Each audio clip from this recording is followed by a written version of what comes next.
सवालों, ये क्वेश्चन देख रहे हो सीबीएसई का पीवाईक्यू रिपीटेड क्वेश्चन है। लॉग स्टैकिंग वाले क्वेश्चन देखकर कंफ्यूज मत होना, इसमें क्या छुपा हुआ है, एपी छुपी हुई है। आओ सॉल्व करते हैं। 250 logs are stacked in the following manner, 22 logs bottom row में है, 21 नेक्स्ट रो में है, 20 next row and so on. How many row are 250 log placed है, एन निकालना है यहाँ पे, और टॉप रो में कितने लॉग हैं, how many logs are there placed in top row. अब आपका टोटल लॉग्स कितने हैं, टोटल लॉग्स आपके हैं 250, और आपको बॉटम रो क्या दी गई है, बॉटम रो आपको दी गई है 22, और नेक्स्ट रो आपको दी गई है 21, और यहाँ 20, और यहाँ 19, 18 एंड सो ऑन बोला गया है। अब आपकी 22, 21, 20, 19, 18 ये हमारी एपी है। क्यों एपी है, क्योंकि फर्स्ट टर्म 22, और जब डी करेंगे कॉमन डिफरेंस निकालेंगे तो 21 माइनस 22 होता है। नेक्स्ट टर्म सेकंड टर्म में फर्स्ट टर्म माइनस करते हैं, a2 माइनस a1, तो 21 माइनस 22 तो क्या आ गया -1। और आपकी एपी है तो कैसे चेक करोगे, अगर इसका कॉमन डिफरेंस 20 में 21 करोगे तो -1 आएगा, 19 में 20 करोगे तो भी -1 आएगा, तो आपका कॉमन डिफरेंस सेम है, तो ये एपी है। क्या है, एपी।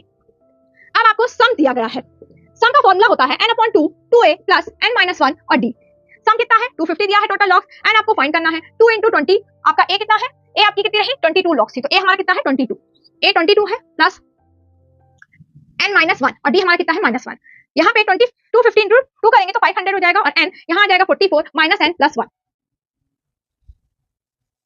जब यहाँ सॉल्व करेंगे तो ये आपका 500 आ जाएगा, 44 यहाँ n आपका रहेगा, और यहाँ 44 है 1 प्लस हो जाएगा तो 45 माइनस n हो जाएगा। अब n का अंदर मल्टीप्लाई करो तो यहाँ बन जाएगा 45n माइनस n स्क्वायर। अब ये n स्क्वायर है, यहाँ पॉजिटिव में आ जाएगा, ये 45n नेगेटिव में आ जाएगा, प्लस 500 इक्वल टू 0। अब आपको ऐसा टर्म चाहिए कि मल्टीप्लाई में आपको 500 मिले और प्लस माइनस में 45 मिल जाए, तो ऐसा टर्म हमारा कौन सा होता है, 25n और यहाँ -20n और प्लस 500, क्योंकि 25 2 जब 50 होता है, 500 हो गया और 0 तो 500 हो गया, और 25 और 20 प्लस करो तो कितना आ जाता है 45। अब यहाँ कॉमन लो n-25 प्लस 20 n-25, यहाँ -20।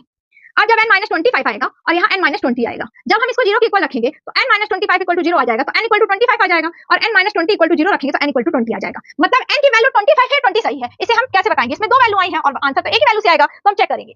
अब फॉर्मूला होता है a प्लस n-1 और d।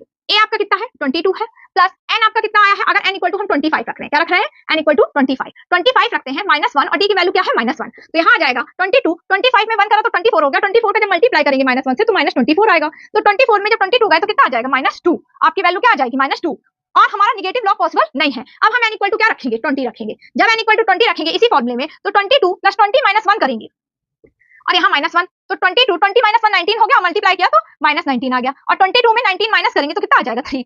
अब हमको यहाँ निकालना था नंबर ऑफ रो, तो 250 लॉग किस प्लेस में है, ये n आ गया, n टर्म आ गया, कितने हैं 20, कितने हैं 250 लॉग कौन से प्लेस में है, नंबर ऑफ टर्म में 20 हो जाएगा n की वैल्यू, और टॉप रो में कितने लॉग प्लेस्ड हैं 3 लॉग प्लेस्ड हैं, तो इसका आंसर कितना आ गया, टॉप लॉग में कितने हैं 3। आपको लिखा है ना how many logs are in there top row, तो टॉप रो में कितने लॉग हैं 3 लॉग हैं, ये टॉप रो में कितने हैं 3 लॉग, और n क्या आ गया हमारा 20, मतलब 250 लॉग कौन से प्लेस्ड है नंबर ऑफ टर्म में 20। इसमें आपको बस इतना ही करना है कि आपको देख के कंफ्यूज नहीं होना है, आपको एपी पहचाननी है, फाइंड करनी है, क्वेश्चन समझ गए, और एपी में अगर कॉमन डिफरेंस सही आता है, सेम आता है, तो कौन सी सीरीज होगी, और एपी और n के अंदर दो वैल्यू आएंगी तो नेगेटिव वैल्यू पॉसिबल नहीं है, तो पॉजिटिव वैल्यू ही लेंगे, क्योंकि नेगेटिव लॉग पॉसिबल नहीं है। लाइक कीजिए,